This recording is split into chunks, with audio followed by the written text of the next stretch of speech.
I used to think family dinners meant safety, the kind of gathering where you pass plates and share stories, where even silence is softened by the smell of roast beef and green beans.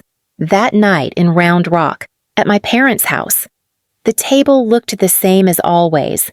My mother, Helen Parker, had laid out her usual spread, the one she liked to brag about to the neighbors. My father, Richard, sat at the head of the table, his posture straight and proud, as though every meal was a business meeting. Beside me, my older sister Angela leaned into her boyfriend, Ethan Miller, the son of a tech magnate in Austin. They were the stars of the evening, and I heavily pregnant. 3 weeks from my due date was an afterthought, just a presence filling a chair. I felt the first contraction twist deep in my stomach as Helen poured herself another glass of wine. It wasn't sharp yet, but it tightened around me in a way that told me this was not a false alarm. I pressed my palm against the table, steadying myself. I thought about my husband, David, still stuck in a late meeting downtown, his phone going to voicemail. I had promised him dinner would be fine, just another evening with my parents, and now that promise felt like a lie. Richard was asking Ethan about venture capital, leaning forward with that hungry gleam he got whenever someone spoke of money. Helen nodded along, eyes lit as if she already belonged to Ethan's world. Angela smirked, her hand resting possessively on his arm. Their laughter filled the room. No one noticed me shifting, breathing slow, trying to measure the space between the contractions. I cleared my throat once, softly. No one looked up. The second time, louder. Richard frowned like I had interrupted something important. I need to say something, I managed, my voice trembling more from fear than pain. Every head turned to me. Finally, I think I'm in labor. The contractions, they're closer together now. I need to get to the hospital. For a moment, silence held. Helen's fork hovered above her plate, dripping gravy back onto the potatoes. Then she laughed. A short, cruel laugh that cut through me sharper than the pain in my body. Labor, now don't be ridiculous. Laura, stop being so dramatic. My mouth went dry. I looked at Richard, hoping for something different, but he leaned back, folding his arms across his chest. We're in the middle of dinner, he said flatly. His eyes flicked toward Ethan. This is important. The contraction gripped me again. Harder. Please, I whispered. It's 3 weeks early. I can't wait. My water already broke earlier today. My hands trembled against the table edge. Angela rolled her eyes. Relax, Laura. You'll be fine. Brian's sharing something big about his startup. She squeezed Ethan's hand and gave me that smirk, the one she had practiced since childhood, the one that said she had already won. Ethan shifted uncomfortably but said nothing, his glass of water raised like a shield. Then came the words I still hear in my sleep, Richard's voice, low and dismissive. Not our grandchild. The room tilted. I stared at him, unsure if I had heard right. My mother didn't flinch. She simply waved her hand like I had spilled a drink. Call an Uber if you're so desperate. We can't leave Ethan hanging. My heart pounded louder than their laughter. My husband wasn't here. My parents were telling me to figure it out alone. And Angela, she smirked again, as though my pain was a minor inconvenience compared to her shot at wealth. I pushed back my chair, the legs scraping across the floor. Fine, I said, my voice hollow. I grabbed my bag from the counter, clutching my car keys in my shaking hand. The contractions were closer now, every step heavy with the knowledge that I would be driving myself through the Texas night. As I walked out, their voices drifted behind me, still wrapped around Ethan's latest investment. Not one of them followed. Not one of them cared enough to stand. The Texas evening heat wrapped around me as I stepped outside, pressing against my skin even though the sun had already dipped low. I gripped the keys so tightly the metal dug into my palm. Every breath carried a dull ache. the contractions tightening like a vice, closer and sharper now. I lowered myself into the driver's seat, my bag on the passenger side, and for a moment, I just sat there, staring at the steering wheel. Inside the house, their voices rose in laughter again, carrying through the open window. Roast beef, money, and Angela's future that was all that mattered to them. Not me, not the child fighting his way into the world inside me. I turned the key, the engine rumbling beneath me, and merged onto the road out of Round Rock. The streetlights blurred against my vision as another contraction hit, making me press my foot down too hard before I steadied it. The highway stretched before me, I-35 cutting toward Austin, toward the Dell Medical Center where I had planned to deliver with David by my side. Instead, I was alone, gripping the wheel so hard my knuckles ached, praying I wouldn't pass out behind it. Halfway down the ramp, the pain stabbed deep enough that I gasped, pulling into the shoulder with hazard lights blinking. My chest rose and fell, sweat beating at my hairline. I grabbed my phone, hands shaking so violently I nearly dropped it, and dialed Rachel. She answered on the first ring. "Laura." "What's happening?" Her voice steadied me more than the car beneath me. I told her everything: the dinner, their laughter, the words, "not our grandchild," the way they waved me off. The silence on her end was sharp, then filled with outrage. "You're driving yourself." "That's insane. Pull over if you have to. I'll meet you at Dell. Just keep breathing. Keep trying, David." The contraction eased enough for me to wipe my face with my sleeve. "I'll make it," I whispered, though I wasn't sure who I was convincing her or myself. I hung up and dialed again. This time David. The call rang once, then twice, before his voice finally filled my ear, frantic and out of breath. "Laura." "What's going on? I just got out of the meeting. Why so many missed calls? Relief hit harder than the pain." "I'm in labor." They laughed at me. "I'm driving to the hospital right now." The line crackled with his sharp intake of breath. "You're alone, Laura. I'm coming. Don't talk, just focus on driving. I'll meet you there. Please. Just hold on." I clutched the phone to my chest for a moment before tossing it back on the seat, forcing my eyes on the highway. The green signs for Austin flickered above me, guiding me south. Traffic was lighter now, a blessing I clung to. Each mile closer was a small victory, each breath a battle. The steering wheel grew slick beneath my palms as another contraction racked through me. I bit down on my lip, tasting iron, whispering David's promise over and over in my head like a prayer. "I'll be there. You're not alone." The sliding doors at Dell Medical opened with a hiss, spilling cool air over me as I stumbled inside. A nurse caught sight of my face and the way I clutched my belly, and within seconds I was guided to a wheelchair, my bag tossed across my lap. The fluorescent lights above blurred into streaks as they rushed me down the hall, voices sharp but calm. My mind spun between the pain in my body and the emptiness where family should have been. They settled me into a delivery room, machines humming to life around me, wires sticky against my skin. I gripped the rails of the bed as another contraction surged, tearing a cry from my throat. Then the door burst open, and David appeared, breathless, his shirt clinging with sweat from the run across the parking lot. He was at my side in a heartbeat, pressing his hand into mine. "I'm here," he whispered, voice breaking. "We'll get through this. I promise." Hours stretched and collapsed all at once. The nurses moved with precision, checking monitors, encouraging me through each wave. David's hand never left mine. When at last our son's cry filled the room, sharp and new, relief crashed over me like a tide.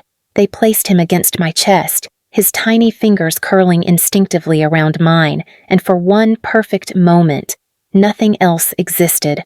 I turned my head to see David's eyes glistening, his smile wide and unguarded. "He's perfect," he said, brushing a kiss across my damp forehead. The words steadied me more than any machine could. This was our family. Small but whole. Then my phone buzzed on the table. The sound pulled me back, reminding me of Round Rock and the dinner I had fled. My body still ached, but my stomach twisted harder when I saw the caller ID my father. Richard. I let it ring once, twice, until it fell silent. A voicemail followed. I pressed play with trembling fingers. David watching. My father's voice was clipped, impatient. That dinner was important. Laura, Ethan's family could set us up for life. You got to the hospital fine, didn't you? No need to make this a fuss. David's jaw tightened, his hand squeezing mine, before I could speak. Another notification lit the screen. An email from my mother. Helen. I opened it, scanning the polished lines. Angela's relationship with Ethan is a once-in-a-lifetime chance.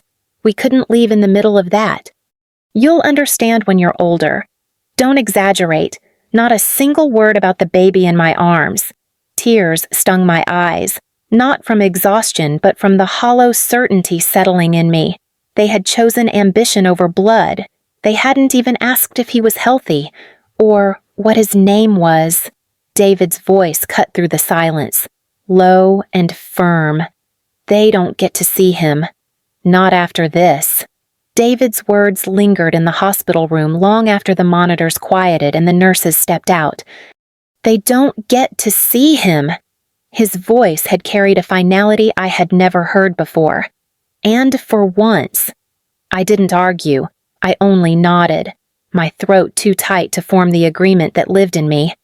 When we brought our son home a few days later, the air felt lighter. Our small Austin apartment was cramped, the bassinet tucked against the window, bottles lining the counter. But it was ours, and within hours, David's parents, Mark and Linda, arrived from Georgetown. Linda swept into the kitchen, her voice warm and practical. You need to rest. Let me handle this. She began simmering chili while Mark, careful with his weak heart, lowered himself into a chair beside me. He asked gentle questions about the labor, listened with quiet patience, and held out a small bag of baby clothes with trembling hands.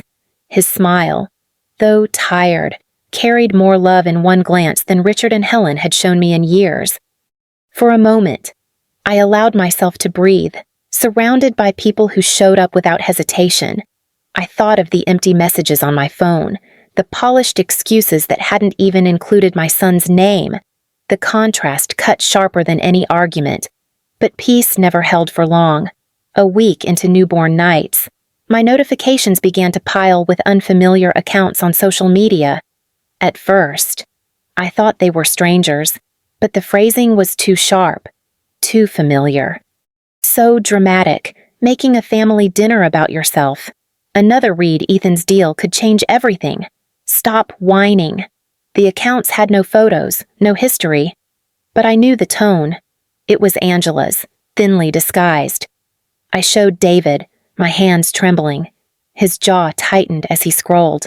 They're rewriting the story. He muttered, trying to make you the villain. Later that night, I called Rachel, my voice breaking as I explained. She listened, then said firmly, Laura, they know they're wrong. This is what guilt looks like. Don't let them drag you back into their version. Her words steadied me. But the sting remained. My parents hadn't come to see me, hadn't asked about the baby. And now they were hiding behind fake names to taunt me. I stared at my son asleep in his bassinet, his breath steady, his face soft with trust. It was a Tuesday afternoon when the knock came, steady and insistent. I had just settled my son into his bassinet, the curtains pulled against the Texas sun, when the sound rattled through the apartment. David glanced at me, his brow furrowed, and moved quietly toward the door. He pressed his eye to the peephole, then stiffened. It's them, he whispered. My chest tightened. I rose slowly, my arms folding across myself as if to shield the space around me. David opened the door a crack, and there they were, my parents. Richard and Helen, with Angela lingering just behind them. Helen's arms were full of gift bags, pastel tissue paper spilling out. Richard clutched a blue teddy bear, its glossy ribbon glinting in the sun. Angela carried a box, her gaze flicking anywhere but at me. Balloons bobbed behind them like some grotesque celebration.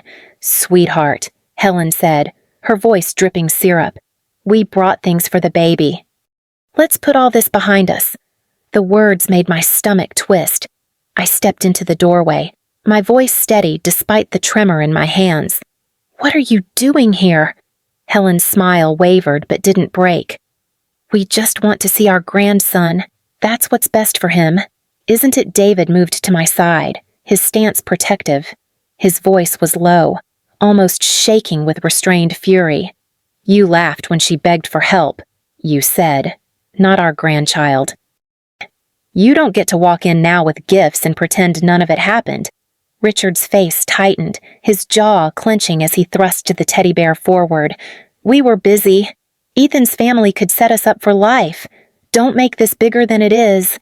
I felt heat rise in my chest, memories flashing of me gripping the steering wheel, sweat dripping down my forehead as contractions tore through me. "I drove myself to the hospital in labor because you wouldn't leave your dinner," I said, my voice sharper now. Helen rolled her eyes, her tone cutting. "You're fine now, aren't you? The baby's healthy? Why drag this out?" Angela stepped forward, her voice sharp as glass. "Yeah, Laura, you're acting like we abandoned you. Ethan's deal was a big opportunity, bigger than your little moment." Her words sliced deeper than I expected.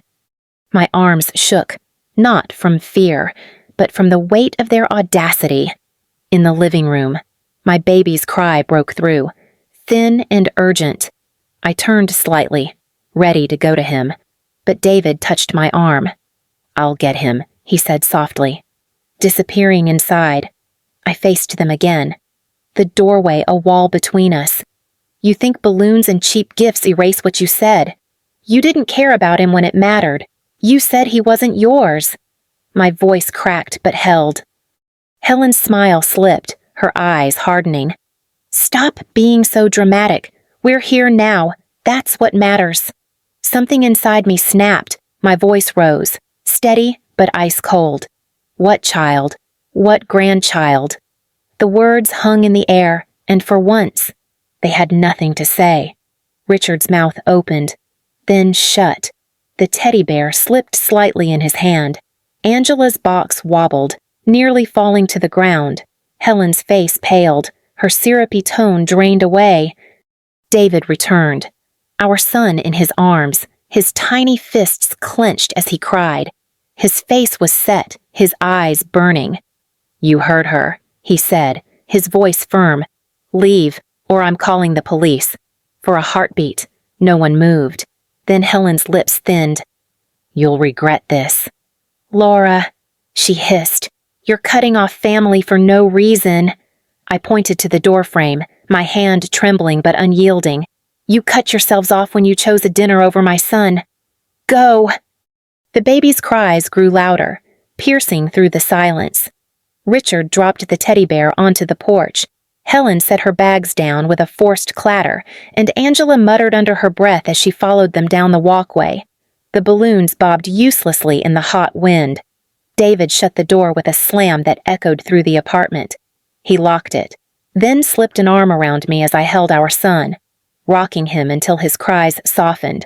My heart still raced, but a strange weight lifted. They had shown their colors again, and now I had shown mine. The night after we closed the door on them, I thought silence would finally return, but silence wasn't what they gave me. By morning, my inbox was heavy with new messages, each one polished and distant, as though drafted by strangers rather than parents. My father's words were blunt. "You're holding a grudge over nothing. We were thinking of the future. Ethan's family could have secured us for years." "You got to the hospital, didn't you?" Helen's email followed minutes later, written in the syrupy tone she'd tried to use at the door.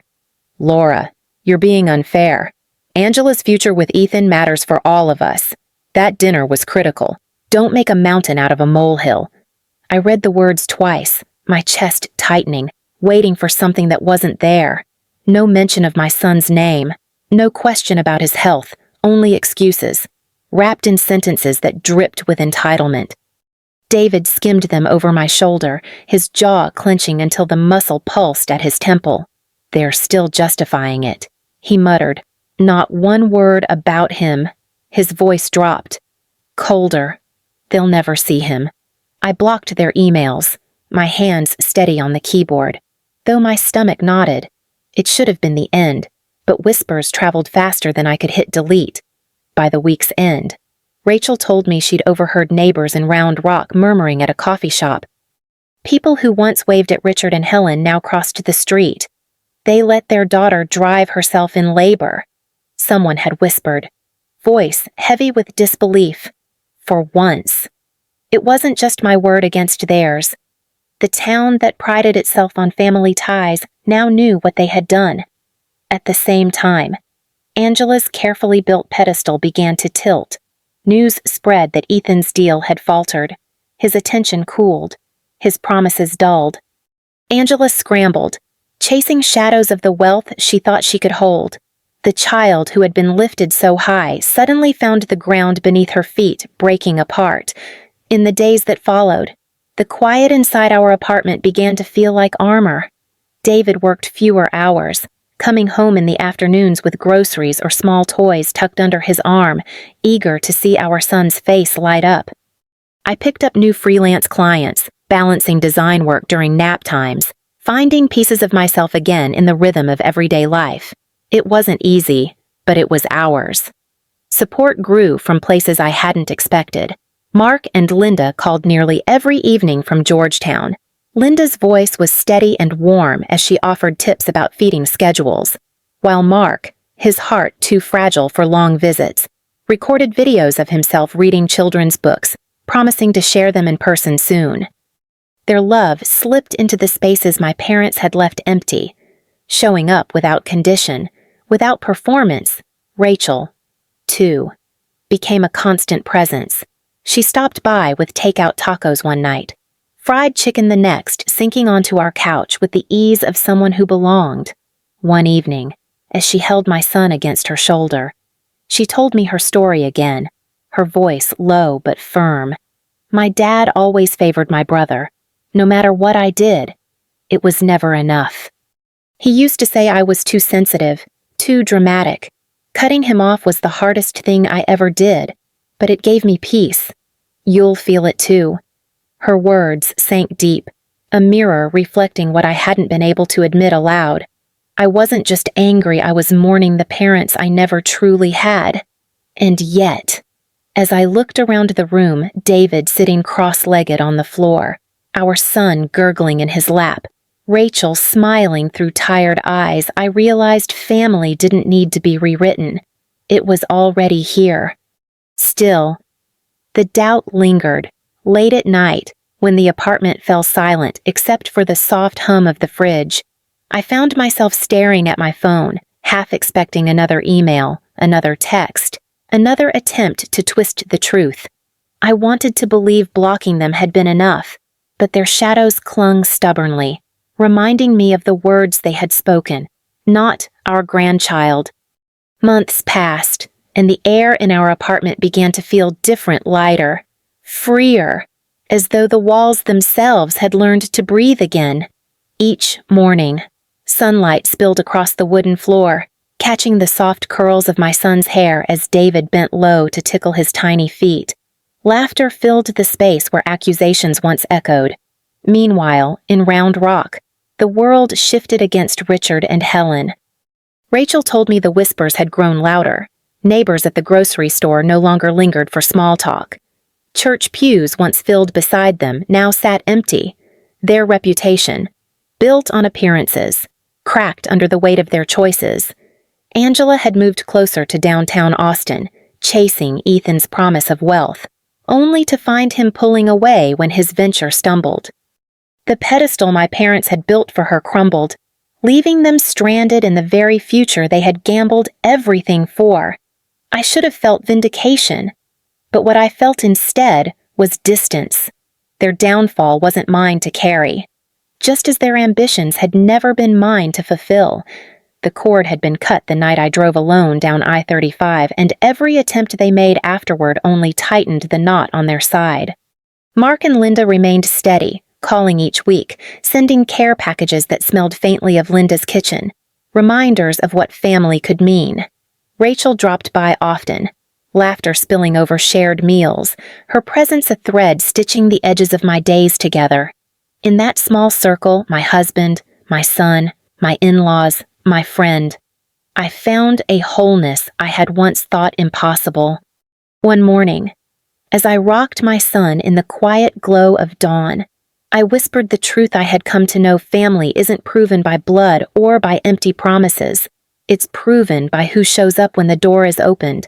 And as his eyes fluttered shut against my chest, I felt the weight of certainty settle in me, cool and final in this house. There are no grandparents knocking at the door,